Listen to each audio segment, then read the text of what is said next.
Et c'est par vous que tout commence.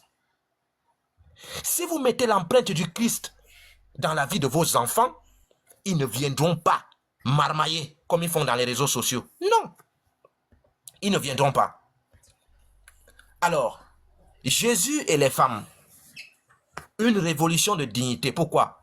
Contrairement à Mohamed, Jésus traite les femmes avec une dignité révolutionnaire pour son époque. Il parle en public à une femme samaritaine dans Jean chapitre 4. Il protège une femme adultère de lapidation dans Jean chapitre 8. Il choisit des femmes comme premier témoin de la résurrection dans Matthieu chapitre 28. Il appelle une femme courbée, fille d'Abraham. Même dignité qu'un fils dans Luc chapitre 13. Dans Jean chapitre 8, à partir du verset 10 à 11, la Bible dit, Jésus lui dit, femme, où sont ceux qui t'accusaient?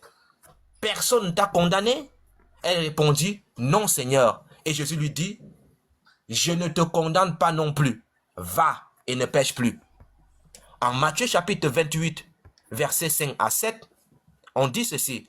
L'ange dit aux femmes, il est ressuscité comme il avait dit. Allez promptement le dire à ses disciples. Usurpateur, pourquoi? Jésus protège les femmes, leur parle avec respect, les choisit comme les premiers témoins de sa résurrection. Ce n'est pas l'homme qui a d'abord vu que Jésus est ressuscité. Non, ce sont les femmes. Donc Jésus respecte la femme. Mohamed produit une révélation qui autorise de les battre. Ces deux figures ne peuvent pas être envoyées par le même Dieu.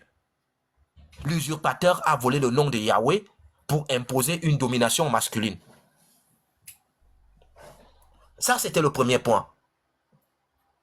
Alors, les apologistes musulmans affirment que Mohamed avait interdit les violences. Et pourtant, les hadiths les plus authentiques, classés sahih, quand vous entendez un musulman dire que c'est sahih, ça veut dire que c'est authentique, montrent que Mohamed a d'abord interdit les coups, puis a immédiatement fait machine en arrière sous la pression des hommes. Ce n'est pas une révélation divine, c'est de la politique. Alors je vous donne le hadith. Soumna Abu Daoud 21-46. Soumna Abu Daoud 21-46. Il est gradé Sahih par Cheikh Albani. Il dit ceci. Le messager d'Allah a dit initialement, ne frappez pas les servantes d'Allah. Mais, opposition de ce que le prophète venait de dire, Omar, le deuxième calife de l'islam, on l'appelle Omar ibn al-Khattab. Il est le deuxième calife de l'islam.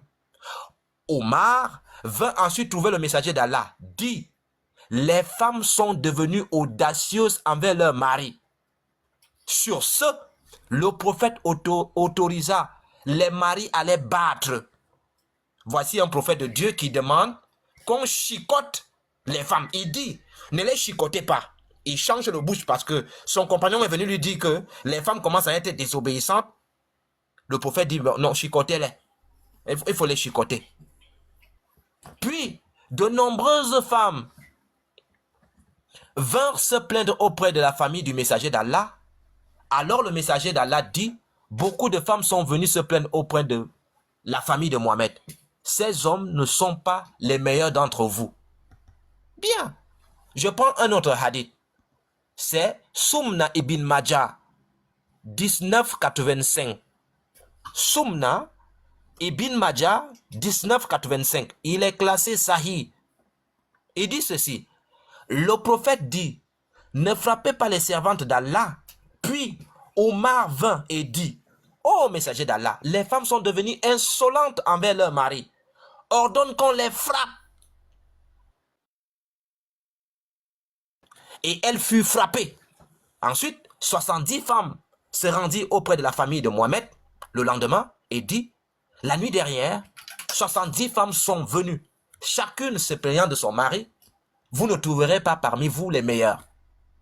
L'analyse de ce que je venais de vous dire. Mohamed avait interdit les coups. Un homme, Omar ibn al-Khattab, le deuxième calife de l'islam, s'est plaint que les femmes devenaient trop audacieuses. Mohamed a immédiatement autorisé les coups. C'est comme si Moïse, qui dit qu'il est prophète de Dieu, dit qu'on ne doit pas frapper les femmes. Et un individu à côté lui dit, mon ami, les femmes sont devenues audacieuses là-bas et bavardent beaucoup sur les hommes. On doit les chicoter. Et puis Moïse change de bouche pour dire que chicoter les... Non, ça, il y a un gros problème. Soit c'est le même Dieu de la Bible qui l'a envoyé, soit il parle au nom de notre Dieu. Et moi, je dis qu'il parle au nom de notre Dieu. Et c'est ce que je veux mettre dans vos têtes. Lui là, celui qui parle dans l'islam, il parle au nom d'un autre Dieu qui n'est pas le Dieu de la Bible. Qu'on ne vous mente jamais. Alors, Mohamed a attendu 24 heures pour émettre une simple recommandation molle, sans aucune force juridique contraignante. La charia permettait de continuer de les battre. Et les compagnons ont continué. La contradiction, elle est là. Pourquoi? Un vrai Dieu ne change pas sa révélation sous la pression d'un seul homme.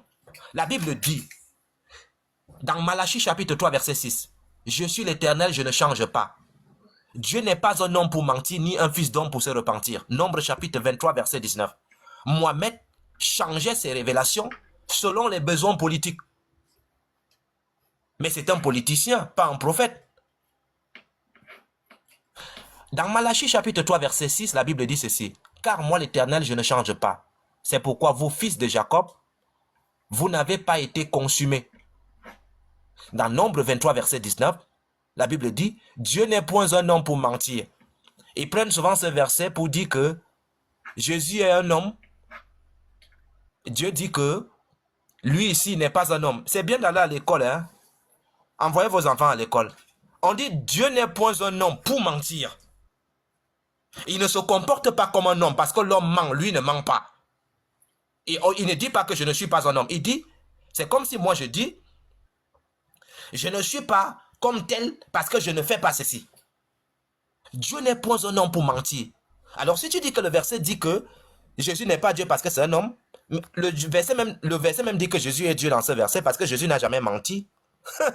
Dieu n'est point un homme pour mentir, Jésus n'a jamais menti. Ni un fils d'homme pour se repentir, Jésus ne s'est jamais repenti. Ce qu'il a dit, ne le fera-t-il pas? Ce qu'il a déclaré, est-ce qu'il ne va pas l'exécuter? Alors, Mohamed savait que ses compagnons battaient leurs femmes comme des bêtes. Dans Saïd al-Bukhari, 60-42, Saïd al-Bukhari, 60-42, il est gradé Sahih authentique. Il est écrit, le prophète dit, comment l'un d'entre vous peut-il battre sa femme comme il bat un chameau? Étalon. Et ensuite l'embrasser, coucher avec elle. Mohamed pose la question à ses compagnons. Comment tu peux taper ta femme comme un chameau au lieu de dire qu'arrêtez de taper les femmes? Je vous interdis, ne les touchez plus. Dans un autre Saïd Bukhari, 52-04, il est gradé Saïd. Il dit ceci. Le prophète dit que nul d'entre vous ne fouette sa femme comme il fouette un esclave. Je vous invite à voir les films là où on fouettait les esclaves. Vous allez voir comment on fouette l'esclave. Donc Mohamed dit de ne pas les fouetter comme on fouette des esclaves, mais fouettez-les quand même. Tu peux boxer. Voilà, tu boxes, mais pas comme on boxe un esclave. Parce que quand on boxe un esclave, on peut même prendre la machette, on tape avec. Puis, naît des relations avec elle en fin de journée. Ces hadiths que je venais de vous lire, le Saïd al-Bukhari 60-42 et le Saïd al-Bukhari 52-04, révèlent que Mohamed savait que ses compagnons battaient leurs femmes comme des chameaux, comme des esclaves. Puis les violaient ensuite. Pourquoi? Parce que quand tu as déjà fini de taper une femme comme l'esclave, la nuit encore, tu essaies encore, mais tu es en train de la violer. Elle n'est pas dans les conditions. Tu es en train de la violer. Elle n'est pas dans les conditions. Il a formulé une recommandation de ne pas le faire, mais sans jamais en faire une loi contraignante. La charia permettait de continuer et les compagnons ont continué. Dans Éphésiens chapitre 5, versets 28 à 29, la Bible dit, dans Éphésiens 5, 28 à 29, la Bible dit ceci. Les maris doivent aimer leurs femmes comme leur propre corps. Dites-moi, vous pouvez vous balafrer Tu peux balafrer ton propre corps. Parce qu'on dit que la façon que tu aimes ton corps, c'est comme ça que tu dois aimer ta femme. Donc si tu ne peux pas te donner toi-même des cocotas à la tête, tu ne peux pas donner les cocotas à ta femme. Si tu ne peux pas te gifler toi-même, tu ne peux pas gifler ta femme. Si tu ne peux pas brutaliser ton propre corps, tu ne peux pas brutaliser le corps de ta femme. La Bible dit, les maris doivent aimer leur femme comme leur propre corps. Celui qui aime sa femme s'aime lui-même. Car jamais personne n'a haï sa propre chair. Mais il la nourrit et en prend soin comme Christ le fait pour l'Église. C'est ce que l'homme doit faire à sa femme, pas fouetter comme l'islam demande. Donc retenez ça bien. Je veux que ceci soit martelé dans la tête des femmes chrétiennes qui sont dans ce live. Et répétez ce que je suis en train de dire à vos enfants. Mettez la graine de Christ dans la tête de vos enfants. Pour que lorsque ces enfants-là vont sortir pour aller au collège, pour avoir une vie dehors parce que le monde est dangereux, lorsqu'on va les prêcher autre chose que Christ, ils vont dire, tu mens. C'est pas ce que la Bible nous enseigne. Vas-y loin avec tes histoires-là. Christ dit chez nous que mon mari doit m'aimer. Dans la sourate 4, verset 34, on demande de chicoter les femmes. Moi, je ne m'en vais pas là-bas. Claire. Vas-y avec ton air de piété où tu mets le voile, tu mets tout ce que vous mettez là. Mais moi, je ne pars pas là-bas. Ça, c'est le mensonge. Et donc, Mohamed avait une jeune femme qu'on appelait Aïcha. Quand Mohamed mourait, cette femme-là avait 18 ans. Il a pris quand il était très jeune, à 6 ans. Et il est donc entré chez Mohamed à 9 ans. Pour la petite histoire, lorsque tu es musulmane, pour ceux qui ne savent pas, les chrétiens qui sont ici, l'islam autorise d'épouser les petites filles.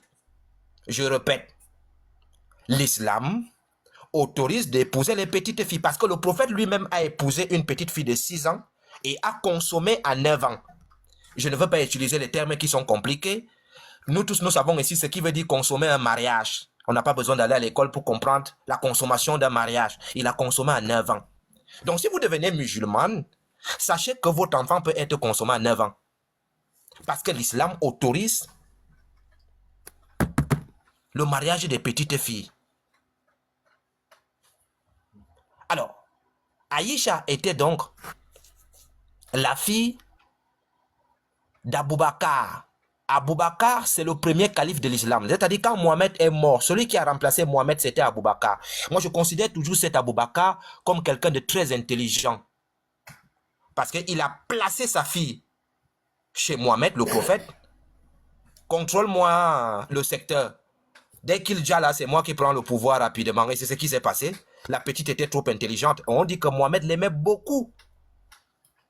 Et quand Mohamed est mort, c'est son père qui a pris le pouvoir. C'était un stratège.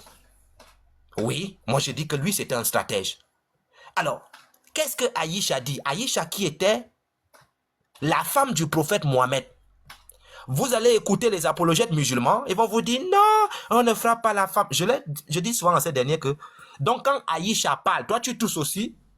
C'est comme si Pierre parle dans la Bible et moi Yeshua qui vous parle, moi aussi je parle. Donc Pierre parle, moi aussi je parle quoi. Aïcha a déjà parlé ferme là. Et qu'est-ce qu'Aïcha nous dit dans le Sahih al-Bukhari 58-25. Sahih al-Bukhari 58-25. Elle dit ceci. Aïcha dit, en voyant une femme couverte de bleu, c'est-à-dire on l'a bien borsée, le mari l'a bien borsée. Je n'ai jamais vu de femmes souffrir autant que les croyantes. Les croyantes ici, ce sont les musulmans. Même les hommes non musulmans ne battent pas leurs femmes non croyantes avec une telle brutalité. Regardez, sa peau est plus verte que ses vêtements. Elle dit que même ceux qui ne croient pas en Dieu ne chicotent pas leurs femmes comme ça, comme les musulmans chicotent leurs femmes. Je ne sais pas s'ils prenaient souvent les machettes pour chicoter. Donc, c'est la propre épouse favorite de Mohamed qui témoigne que les hommes musulmans battaient leurs femmes avec plus de brutalité que les non-musulmans. Ce témoignage provient du Sahih al-Bukhari, la collection des hadiths considérée comme la plus fiable après le Coran. Usurpateur. Attendez, si l'islam était moralement supérieur, comme prétendent les apologètes musulmans, les femmes musulmanes devraient être mieux traitées que les non-musulmanes. Aïcha témoigne du contraire.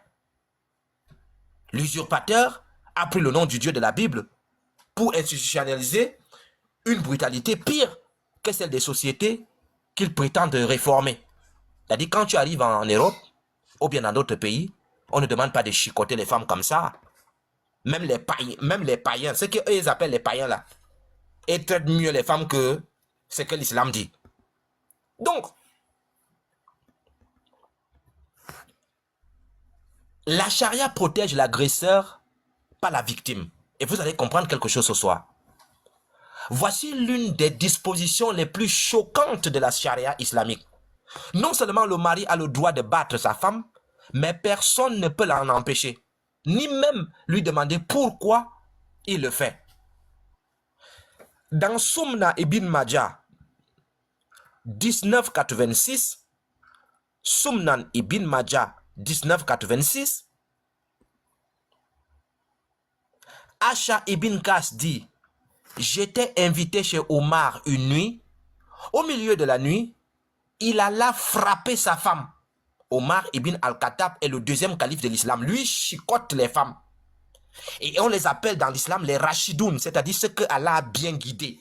Mais vous allez voir un musulman 2026 qui boit le champagne et qui mange un peu, je ne sais pas, les trucs, il va te dire que non, c'est interdit. Omar, le calife, lui chicote. C'est toi qui dis que c'est interdit. Qui t'a dit ça? Qui t'a dit ça? Une fois couché, il me dit: oh Aïcha, apprends de moi ce que j'ai entendu du messager d'Allah. Il ne faut pas demander à un homme pourquoi il bat sa femme. Il y a des commentaires juridiques de ce hadith et un savant islamique qu'on appelle Ibn Khudaïma, il va commenter, il va dire ceci: il est déconseillé de demander à un homme pourquoi il bat sa femme, car il est possible qu'il la batte parce qu'elle refuse d'avoir des relations sexuelles avec lui. Cet homme pourrait avoir honte de révéler la véritable raison. S'il en dit une autre, ce serait un mensonge. Donc ici, dans l'islam, toi en tant que femme chrétienne, c'est-à-dire un soir, toi tu ne peux pas dire à ton mari que je suis fatigué bébé, je ne peux pas aujourd'hui, c'est pas bon, j'ai pas le moral. Quand tu fais ça, Allah dit que les anges te maudissent toute la nuit. C'est-à-dire les anges n'ont pas un programme. Les anges n'ont pas de programme. Et ils ne peuvent pas aller bénir des gens ailleurs. Ils vont maudire la femme toute la nuit parce que la femme a dit qu'aujourd'hui là je suis fatigué. Aujourd'hui là je ne suis pas disposé, je ne peux pas le faire. Donc les anges d'Allah maudissent. Ça là, la chrétienne doit avoir ça dans sa tête. Je veux que ça pénètre votre esprit. Parce que le travail de vous conduire, de faire des jeûnes, de tous, le frère doué, mon frère qui est devant vous là, il fait déjà ça. Mais moi, je vais venir avec une autre méthodologie à TikTok. Et dans les assemblées, c'est-à-dire même physiquement, je vais me déplacer. Je vais aller partout où on va m'inviter, dans des églises. Je vais mettre ça dans la tête des chrétiens. Ce que je vous dis là, je vais mettre ça dans la tête des chrétiens. C'est-à-dire, les chrétiens et les chrétiennes seront, quand tu discutes avec un musulman, il dit, on connaît comment vous faites chez vous là-bas, pardon. Éloigne-toi, éloigne-moi de ça. Ça ne me regarde pas. Allez-y faire vos trucs ailleurs. Et donc, il y a un autre commentateur de l'islam qu'on appelle l'imam al-Nawawi. C'est un grand savant de l'islam. Pour une parenthèse, pour ceux qui ne savent pas, le même imam al-Nawawi, vous pouvez demander aux musulmans, hein, il dit ceci. Ce que je vais vous dire, ça va vous choquer. Mais je veux vous dire ça. L'imam al-Nawawi dit ceci. En période de guerre, si un musulman a faim et qu'il n'y a pas de nourriture, il peut aller dans la maison de guerre, c'est-à-dire dans le groupe de la maison de guerre, c'est-à-dire peut-être chez les chrétiens, chez les animistes, les gens qui sont à côté. Il peut aller attraper un enfant là-bas ou bien une femme. Il fait le pépé soupe, il mange. Signé Imam al-Nawawi. Je répète, l'imam al-Nawawi dit, en période de guerre, si un musulman a faim, il a le droit d'attraper un homme, attraper une femme dans la maison de guerre, cuire et manger. Quand ils sont dans la dawa, ils vous enseignent ça. Est-ce qu'ils vous enseignent ça? Ils ne vous enseignent pas ce que al-Nawawi dit. Qu'en période de guerre, il peut manger un être humain. Voilà. Ça, ils ne vous disent pas ça. Ils ne vous disent pas ça. Ils vous disent seulement que Allah, il est là, Jésus n'est pas Dieu. C'est ça qu'ils vous disent. Oh, Jésus n'est pas Dieu. C'est leur slogan. Jésus n'est pas Dieu. Hein? Jésus n'est pas Dieu. Mais le fond de la théologie, on ne vous explique pas ça. Nous, on va faire ce boulot-là. Donc, l'imam Al-Nawawi, qui commente les hadiths et le Coran, il dit ceci. Il est détestable de demander à un homme pourquoi il bat sa femme, si cela n'est pas nécessaire. Le résumé de ce que je venais de vous dire, mes chers frères et sœurs, surtout mes sœurs, parce que vous êtes... Je ne sais pas si la femme chrétienne sait ce qu'elle est pour le Christ. C'est vous qui donnez vie à tous ces gens que vous voyez ici dehors. Vous êtes la porte. Ne laissez pas vos enfants sortir sans mettre l'empreinte de Christ en eux. Sinon, le dehors là, il est miné. Et le monde a horreur du vide. C'est-à-dire, si vous laissez votre enfant vide sans Christ, ils vont mettre l'islam dedans. Et vous allez m'écrire en privé comme beaucoup m'écrivent. Yeshua, je t'ai vu en train de débattre avec les musulmans. Vraiment, frère, il y a ma fille qui est devenue musulmane là depuis 2 semaines. Elle s'est enfermée dans sa chambre, elle prie. Je dis, maman, je ne suis pas un magicien. Je ne fais pas la magie. Je ne fais pas la magie. C'est ça, ce sont des erreurs qu'il ne faut plus commettre. Parce que depuis la maison, il faut marteler. Parce que si vous laissez un vide, le diable, lui, ne va pas laisser de vide. Il va mettre sa semence et vous allez pleurer. Parce que dans ton âme et conscience, tu sais que Jésus dit qu'il est le chemin. Parce qu'il y a plusieurs chemins. Jésus dit qu'il est le chemin. Jésus ne dit pas qu'il apporte un chemin. Je suis le chemin, je suis la vérité, je suis la vie. Donc toi-même, quand tu regardes ton enfant, tu sais que quand toi tu iras au paradis, ton enfant ira en enfer. Et Dieu va te demander des comptes. Que je t'ai donné quelque chose. Quand tu étais sur terre. Quand toi tu sais que tu es en train d'entrer au paradis, Dieu te dit arrête-toi d'abord ici, j'ai 2 questions à te poser. L'enfant que je t'ai donné, qu'est-ce que tu as fait? Tu commences à raisonner. On met les grands écrans. On dit regarde-toi toi-même ici. C'est-à-dire, quand toi tu dois parler à l'enfant, c'est à ce temps-là que toi tu vas faire d'autres choses. Dieu dit voici, c'est à cause de toi que cet enfant est parti là-bas. Je te l'avais donné, c'était un cadeau que je t'avais donné. Et tu as fait de ça. Donc, je sais que tu savais que tu allais partir au paradis.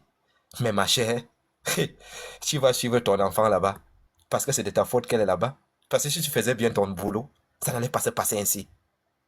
Ah oui, beaucoup seront surpris. C'est pour cela que Jésus dit, vous m'appelez maître et Seigneur, vous le dites bien car je le suis. Ah oui, quand Dieu te donne un enfant, c'est une responsabilité qu'il te donne. Tu dois veiller, tu ne dois pas seulement payer les habits.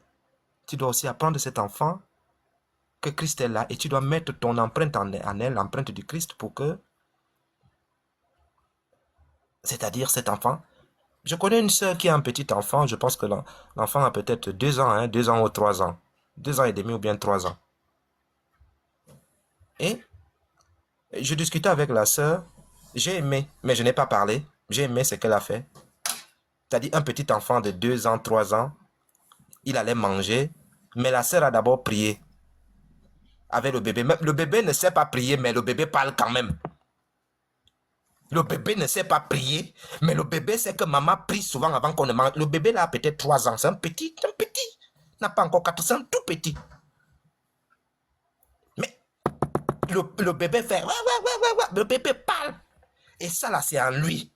Donc quand il va commencer à parler, lui-même il sait, le bébé là, que maman, c'est elle qui m'a appris à prier. Et il va prier. Donc quand un bangando va aller lui trouver dehors, il va dire, hey, mon ami, ça ne se passe pas comme ça. Moi, on m'a appris ça à la maison. Et ça, les parents doivent le faire. Donc ici, donc, la charia interdit d'interroger un homme qui bat sa femme. La Bible commande délivrer le malheur et le pauvre, arracher-les des mains des méchants dans Somme 82, versets 3 à 4.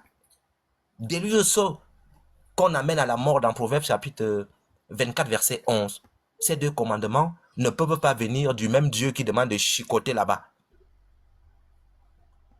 Donc, dans Somme 82, verset 3 à 4, la Bible dit, rendez justice aux faibles et à l'orphelin. Faites droit à l'affligé et au misérable. Délivrez le malheureux et le pauvre. Arrachez-le de la main des méchants. Quand tu chicotes là, tu es un méchant. On doit arracher la femme là entre tes mains. Proverbe chapitre 24, verset 11 à 12 nous dit, délivre ceux qu'on amène à la mort. Parce que tu ne connais pas comment la femme est disposée. Tu peux sortir une gifle. On te dit que les nerfs qui sont à la tête ont sauté. Elle tombe et meurt. Tu fais comment? Et ceux qui chancellent vers le supplice, retiens-les. Si tu dis, nous ne savions pas cela, celui qui pèse les cœurs ne le comprend-il pas? La Bible dit dans Ésaïe chapitre 1 verset 17, apprenez à faire le bien, recherchez la justice, protégez l'opprimé, faites droit aux orphelins, plaidez la cause de la veuve. Et donc, l'usurpateur qui parle dans le Coran, qui dit que c'est le même Dieu qui parle dans la Bible, le Dieu de la Bible envoie ses prophètes pour défendre les opprimés. Le Dieu du Coran envoie la loi pour interdire de défendre les femmes battues. Ce sont deux dieux aux valeurs opposées. L'usurpateur a pris le nom du Dieu de la Bible pour légaliser ce que Yahweh appelle une abomination dans la Bible. Donc, Mohamed et les femmes sont des prisonniers. Pourquoi? Les apologistes musulmans affirment que l'islam honore la femme. Ils vont vous dire ça, que l'islam honore beaucoup la femme. Hein? Voici ce que Mohamed a dit sur leur statut réel dans le mariage. Parce que eux, ce qu'ils disent, et ce qu'ils... C'est-à-dire, quelqu'un te dit que quand tu vas arriver à Abidjan, tu vas voir les voitures volantes. Parce qu'à Abidjan, il y a les voitures volantes là-bas. Les voitures volent comme en l'an 5000. Viens à Abidjan, tu verras les voitures volantes. C'est ce que l'islam dit. Quand ils sont avec vous là, c'est ce qu'ils disent. Viens à l'islam. L'islam là-bas, c'est doux, la femme est bien. Mais quand tu arrives à Abidjan, tu te rends compte que les voitures roulent normalement. C'est ce qui se passe dans les textes islamiques. Entre ce qu'ils disent dans les réseaux sociaux et ce qu'il y a dans leurs textes, il y a un fossé. Il y a un fossé. L'abîme. Il y a l'abîme. Et c'est pour cela, lorsque je peux vous montrer des messages, moi qui vous parle, j'ai des tonnes de messages où on dit que on va t'attraper, on va te chercher, c'est avec la machette, c'est avec la hache, on va prendre une hache qui n'est pas aiguisée comme ça, on va te frapper la tête plusieurs fois, tu vas sentir mal. Ils disent qu'ils vont me tuer. Pourquoi? Parce que quand tu dis des choses comme je suis en train de le dire, ils n'aiment pas. Parce qu'ils savent que quand une personne dit ces choses-là, ça détruit leur truc là. Alors il faut mettre des kamikazes. C'est pour cela, lorsque ils ont une photo ou quelque chose, quand vous voyez un musulman dire, oui, on a la photo de tel, oh oui, on a ceci de tel, les frères, le voici. Celui que vous entendez, celui qui parle, c'est un djihadiste. Caché. Parce que comme il a peur, il ne peut pas dire que tuez-le. Mais il t'expose pour que le plus courageux fasse le boulot pour eux. C'est technique. Il le fait techniquement. Chaque musulman que vous voyez dans les réseaux sociaux, il dit voici tel, on l'a vu, le voici, les frères, le voici. Lui là, c'est quelqu'un qui tue les gens. Mais comme il a peur de dire de façon directe que tuez-le, il t'expose pour que le courageux t'abat. Et il est conscient de ce qu'il fait. Il est conscient de ce qu'il fait. Il est conscient de ce qu'il fait. Ce sont des techniques pour liquider les gens. C'est-à-dire, il te vend. Pour qu'on finisse avec toi. S'il y a une possibilité d'en finir avec toi, on fait ça très rapidement. Mais c'est subtil. Il fait ça subtilement. Il fait, oui, les frères, il insulte l'islam. Il insulte le prophète. Pourtant, il sait que dans les textes islamiques, on dit, celui qui insulte le prophète, tuez-le. C'est écrit. Celui qui parle mal du prophète, on doit l'exécuter. Ils le savent. Mais quand il t'expose, il sait ce qu'il fait. Il sait qu'il t'expose pour qu'on t'exécute. Mais il fait ça subtilement. Chaque musulman que vous allez voir à TikTok dit, voilà tel, le voici. C'est un tueur. C'est quelqu'un qui peut tuer. C'est quelqu'un qui tue les gens. Et lorsqu'il expose quelqu'un, c'est pour que le plus courageux qui le verra va en finir avec. Ce qui s'est passé en France, Si vous tapez à Google, il y a un professeur de collège qu'on a tué. Je ne sais pas si c'était de lycée ou de collège. On l'appelait Samuel Paty. Lui, c'était un professeur d'histoire, je pense. À l'école, Samuel, si vous tapez Google tout de suite, Samuel Paty, vous allez voir. Le monsieur, il a fait un cours d'histoire à l'école. Il parle de Mohamed, de l'histoire de l'islam, tout ça là. Les cours qu'on fait normalement. Des cours, des simples cours. Il y avait un petit dans la classe, un musulman. Il a pris ce que le monsieur a dit, il est parti dire à son père à la maison. Son père a pris le nom de Samuel Paty et la photo de Samuel Paty, il a mis dans les groupes des musulmans. Ils ont commencé à manigancer. Un homme est sorti de nulle part. Il a poignardé Samuel Paty, il a tué. Il a coupé le cou. Il a égorgé. Direct. Donc, lorsque vous les voyez en train d'exposer quelqu'un, ils savent ce qu'ils font. Ils savent ce qu'ils font. On avait attrapé le petit et son père. Mais le monsieur est parti. Parce que quand tu dis des vérités, et ils ont le droit de parler du christianisme, de dire que Jésus a fait ceci, mais quand tu parles de leur foi, ils montrent leur vrai visage. Vous comprenez? Donc nous, on continue. Donc,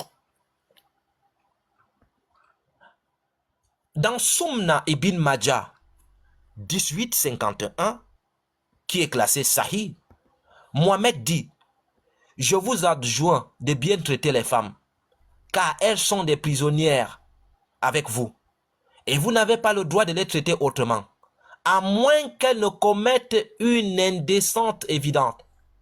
Si elles font cela, abandonnez-les dans leur lit et frappez-les, mais sans blesser ni laisser de marques.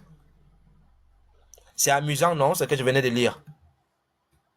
Donc, quand un homme est fâché, d'autres disent que le prophète a dit que quand il faut... Parce que qu'est-ce que les savants font? Ils prennent les textes, ils disent que Allah, le prophète dit qu'il faut frapper avec la plume du poulet là. Donc, tu frappes la femme avec la plume. Quand tu es fâché, tu dis je te frappe avec la plume, avec le bic. Ma chérie, tu vois, des menteurs. C'est-à-dire, on dit de frapper. Pour mentir aux gens, il dit qu'il faut frapper avec la plume. C'est fini, vous ne pouvez plus tromper les gens. Hein. Le cerveau, ça résonne maintenant. Et donc, la sœur d'Aïcha appelle le mariage islamique l'esclave. Dans Sumna, Saïd ibn Mansour, dans 591, confirmé par Ibn Taymiyyah, il dit ceci. Asma, c'est-à-dire la sœur d'Aïcha, dit, ô mes enfants et petits-enfants, ce mariage est une forme d'esclavage. Faites donc attention à qui vous donnez votre fille en esclavage. Ce n'est pas. C'est-à-dire ici, on ne critique pas l'islam avec des textes d'ailleurs. On parle de l'islam avec ses propres textes. Ici, c'est la sœur d'Aïcha qui parle. Une compagne directe du prophète, rapportée dans les sources authentiques par Ibn Taymiyyah, l'un des plus grands savants théologiques islamiques de l'histoire. Il y a une contradiction qui est claire ici. Mohamed appelle les prisonnières, les femmes prisonnières, dans Ibn Majah 1851 que j'ai donné. La sœur d'Aïcha appelle le mariage islamique l'esclavage. Pierre appelle les femmes cohéritières de la grâce de la vie dans 1 Pierre chapitre 3 verset 7. Ces deux descriptions sont irréconciliables. Ce ne sont pas les deux expressions du même Dieu. Et il y a un qui ment, il y a un qui dit la vérité. Oui. Donc la Bible, la femme comme partenaire, elle a la couronne, elle est alliée. Dans 1 Pierre chapitre 3 verset 7 que je venais de citer, la Bible nous dit, Marie, vous de même, vivez avec vos femmes selon la connaissance, en les honorant comme étant plus délicates et comme étant cohéritières de la grâce de la vie. Dans Proverbe chapitre 31 verset 10-11, la Bible dit ceci. Une femme de valeur, qui peut la trouver? C'est une question. Une femme de valeur, qui peut la trouver? Elle a bien plus de prix que les coraux. Le cœur de son mari a confiance en elle. Et les profits ne lui feront pas défaut.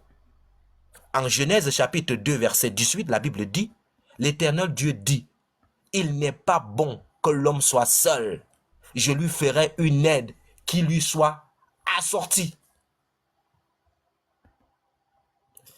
Christ libère les femmes, Mohamed les enchaîne. Pourquoi moi je dis que Christ libère les femmes? Dans Luc chapitre 13, verset 18 à 16, on dit, Jésus, l'ayant vu, l'interpella et lui dit, femme, tu es délivrée de ton infirmité. Et cette fille d'Abraham, que Satan tenait liée depuis 18 ans, ne fallait-il pas la délivrer de cette chaîne ce jour-là? Alors, Jésus appelle la femme fille d'Abraham, dignité égale de celle d'un fils.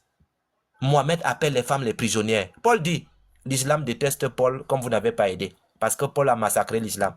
Il dit que si nous-mêmes, si un ange descend du ciel, vient vous prêcher notre évangile qui soit anathème, ça veut dire maudit. Et comme par hasard, celui qui a parlé à Mohamed, c'était un ange. Paul l'a vu loin. Paul l'a vu très très loin. C'est pour cela quand tu parles à un musulman de Paul, hey, il commence seulement à pleurer, il dit que Paul est venu gâter le... Non, Paul a seulement détruit parce qu'il a dit la vérité. Donc, Paul dit qu'il n'y a plus ni homme ni femme, mais tous sont en Christ. Dans Galates chapitre 3, verset 28, Mohamed institue un système où la femme est l'esclave légale de son mari. Alors le Dieu usurpateur a transformé la compagne de l'homme en sa propriété, ce qui n'est pas normal. Ce qui n'est pas normal. Et donc, moi je pense, en toute vérité, que vous, en tant que chrétienne, faites très attention. Ne vous laissez pas séduire. Alors, le divorce, un droit exclusif du mari. La combinaison mortelle décrite ici va vous surprendre. Dans l'islam, le divorce, c'est talak. C'est-à-dire quand on dit talak, c'est le divorce. C'est un droit exclusif du mari. Il peut répudier sa femme en prononçant « je te répudie 3 fois ». Talak, talak, talak. Mais elle ne peut pas dire talak. N'oubliez pas, si vous êtes femme d'un musulman, si le musulman dit talak, talak, talak, 3 fois, l'islam dit ceci. L'homme n'a plus le droit de partir avec cette femme-là si un autre homme ne couche d'abord avec elle. Je répète, je vais répéter pour que ça entre bien dans les oreilles. Si tu es la femme d'un musulman, il dit talak, talak, talak, c'est-à-dire tu as répudié. Si cet homme-là change, il dit que oh, j'ai fait une erreur, je venais de répudier ma femme. L'islam interdit que cet homme-là se marie encore avec toi, ou bien revient avec toi. Pour que lui, là, il sort encore avec toi, tu dois d'abord te marier avec un autre homme, et cet homme-là doit coucher avec toi. Cet homme doit coucher avec toi. C'est par la suite, si tu divorces là-bas, il peut maintenant te prendre. C'est dur, hein? Il y a des personnes que je vois souvent, non, j'étais chrétien, je suis devenu musulman, je dis que celle-ci, elle connaît même là où elle est entrée. Elle connaît même là où elle est entrée. Donc, dans la sourate 2, verset 229, la répudiation est permise 2 fois. Puis, c'est la rétention avec honneur ou le renvoi avec courtoisie. Dans la sourate 2, verset 230, s'il la répudie encore une fois, elle ne lui sera plus licite jusqu'à ce qu'elle ait épousé un autre mari. Parce que quand je parle comme ça, les gens pensent que je suis en train de mentir. Donc, si tu répudies ta femme, talak, talak, talak, elle part et tu te rends compte que, ouais, j'ai fait une erreur, c'est pas possible. Un autre homme doit d'abord coucher avec ta femme. Elle n'était plus licite. Vous entendez des choses comme ça, là? Vous pouvez accepter ça? Ça, là, mes chers sœurs, je veux que ça pénètre bien votre esprit. Comme ça, la prochaine fois qu'un se place devant vous, vous allez lui dire, hey, notre frère nous a dit quelque chose là-bas, j'essaie ici, est-ce qu'il ment? Parce que ce que je suis en train de vous expliquer, quand je fais une étude, j'en fais un PDF d'études. Je vais envoyer ce PDF à mon frère doué. Je ne sais même pas pourquoi il écrit. Et il se tue pour écrire. Parce que ce que je suis en train de lire ici, il va le recevoir tout à l'heure dès que je termine. Il aura ça devant lui. Et il va vous partager ça. Vous aurez ça devant vous. Là, si un s'approche de vous pour essayer de vous marmailler, vous allez lui dire que calme-toi, mon ami. Moi, je connais déjà vos trucs là. Moi, je ne veux pas qu'on me tape. Dieu m'a donné toutes mes belles dents là. Bon, mais la femme, c'est un joyau. Je ne sais pas comment ils font. Donc, toi, tu donnes une bonne gifle à une femme. Non. Si on est fâché, nous sommes des adultes, on s'engueule. Je sors prendre de l'air. Quand j'ai fini de prendre de l'air dehors, je reviens, on discute entre adultes. Un adulte ne chicote pas l'autre adulte. On discute. Quand tu es trop énervé là, tu sors, tu vas prendre de l'air, tu reviens, vous allez discuter. Faut pas frapper les gens. Donc, le sujet de toutes ces phrases est le mari. C'est lui qui répudie. C'est lui qui retient. C'est lui qui renvoie. La femme n'est que l'objet de ses actions, jamais l'auteur. Le cool, pas un droit de la femme, mais du mari. Les apologistes invoquent le cool comme preuve que la femme peut divorcer. C'est un mensonge par omission. Hein? Le cool n'est pas un droit de la femme, c'est un droit du mari. Si la femme veut se libérer, elle doit payer une rançon à son mari. S'il refuse l'argent, aucun tribunal islamique ne peut obliger le divorce. Elle reste prisonnière même si elle est battue.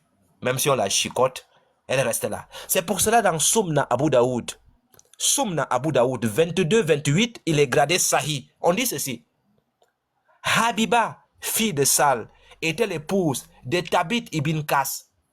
Il la battait et lui brisa une partie de son corps. Le lendemain matin, elle vint trouver le prophète. Le prophète appela Thabit ibn Qas et lui dit, prends une part de ses biens et sépare-toi d'elle. Il demanda, est-ce bien vrai, messager d'Allah? Il répondit oui. Je lui ai donné 2 jardins en dot. Le prophète dit, prends-les et sépare-toi d'elle. Lorsqu'on analyse ce hadith, cette femme a été battue si violemment qu'une partie de son corps a été brisée.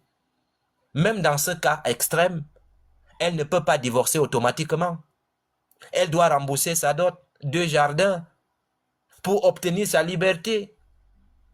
Si elle est pauvre et n'a pas d'argent pour rembourser, elle reste prisonnière de son mari toute la vie.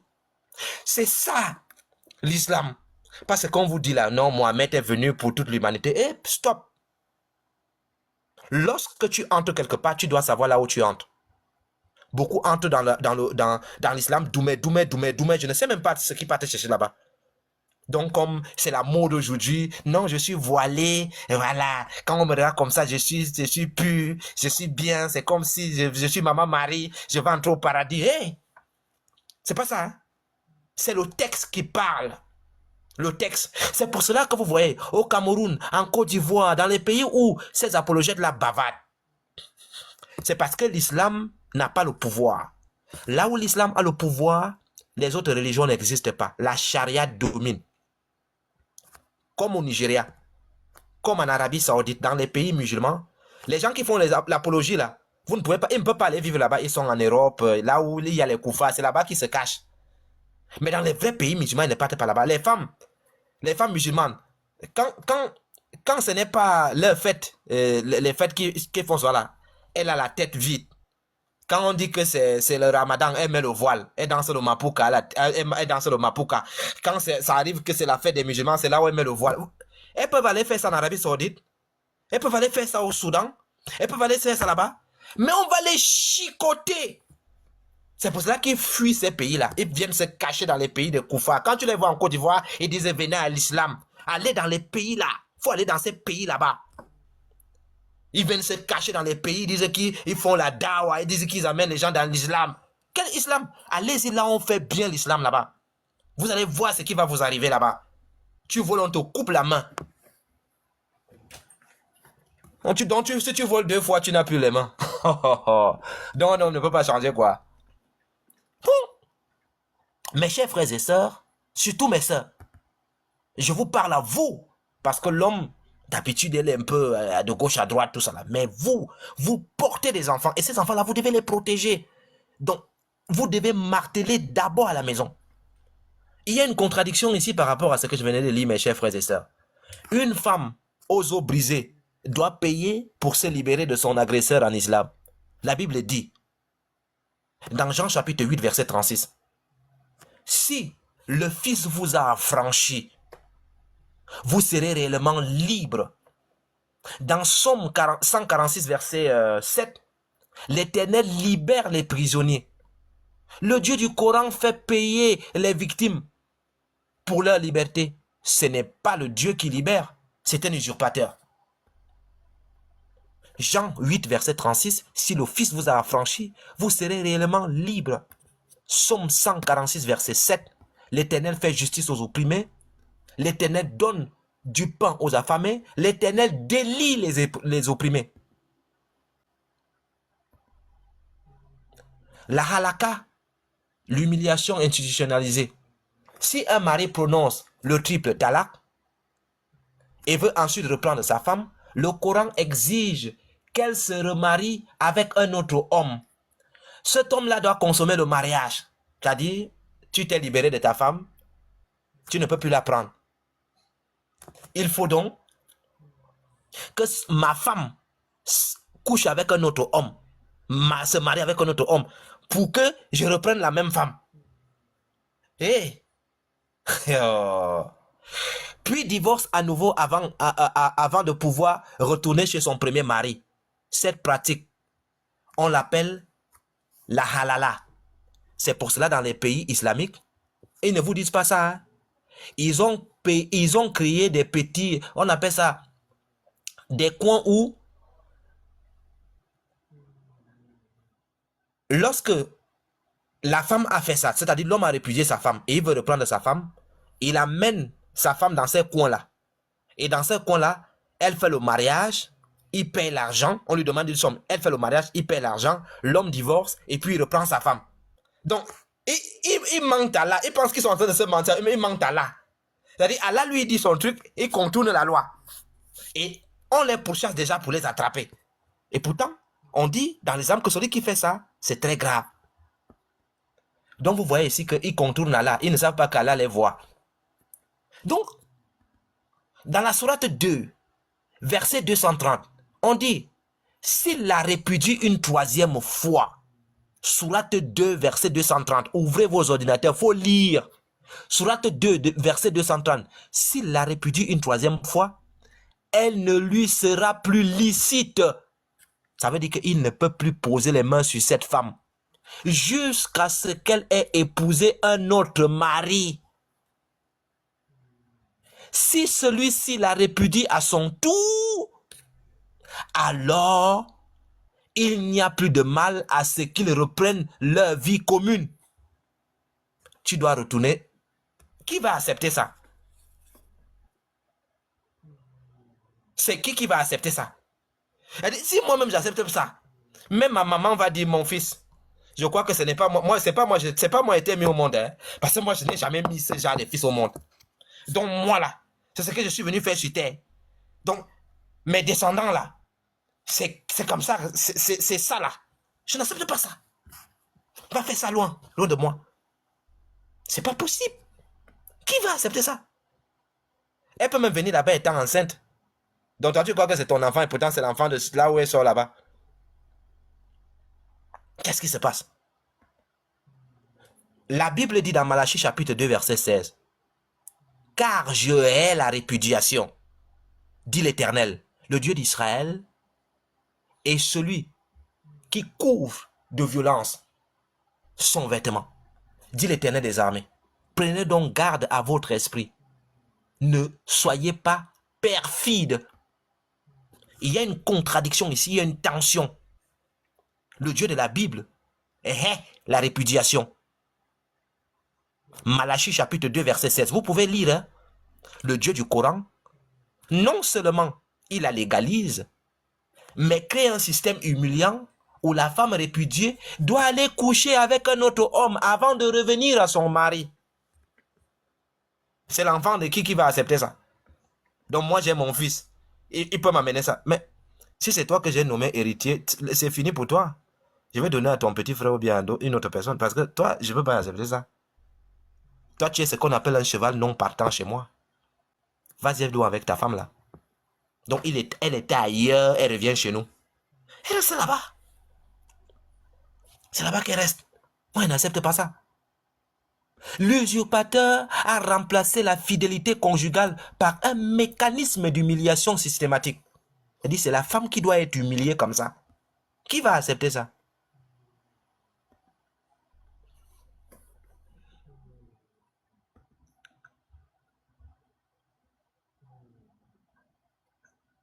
Sans oublier que j'ai lu les sources islamiques depuis près de 2 ans, 3 ans aujourd'hui. J'ai rigolé.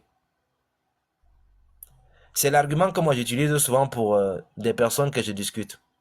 Sachez que si vous êtes musulmane, si vous quittez Christ pour être musulman, parce que quand les Sadducéens viennent poser des questions à Jésus, pour dire à Jésus que mais, un homme avait une femme, et cet homme est mort, il avait des frères. Et comme la loi de Moïse dit que si quelqu'un avait une femme et qui meurt sans laisser d'héritier, son frère doit prendre sa femme pour lui donner un héritier. Ils viennent donc poser la question à Jésus. Le type là, il est mort, il a laissé sa femme. Son frère a pris. Le frère est mort. L'autre frère a pris. Ce frère est mort. L'autre frère a pris. La femme était résistante, hein. Tu sens qu'ils ont bidouillé une histoire pour venir tromper Jésus. Mais Jésus est plus malin que eux. C'est-à-dire, le type avait des frères. Ce sont seulement les frères qui meurent, mais la femme, elle est toujours là. La question à la fin, c'était ceci. Parmi ces hommes qui ont connu la même femme, elle sera la femme de qui au paradis? Parce que les musulmans disent que les esprits ont aussi ce que les hommes ont pour aller avoir les relations avec les femmes au paradis. C'est lunaire. C'est lunaire. C'est-à-dire quand tu écoutes ça, ton cerveau jette l'air. Et ils vont demander à Jésus que, mais parmi ces hommes qui ont eu la même femme, qui sera la femme, qui sera le mari de cette femme au paradis? Et Jésus va répondre.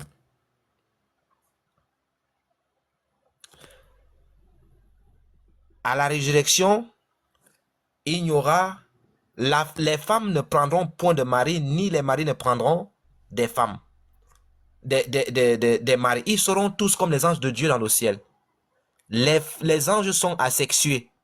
Les anges n'ont pas de sexe. Mais je tiens à vous rappeler que les anges, les djinns de l'islam, ils ont le sexe. Hein? Pour ceux, les djinns de l'islam, ils ont le sexe, ils ont les relations sexuelles. C'est Allah qui dit ça dans le Coran. Que les esprits de l'islam, ils ont le sexe. Donc quand vous dormez là, faites d'abord la prière. Parce que ces gens-là ont le sexe chez vous, chez eux. Ils ont le sexe.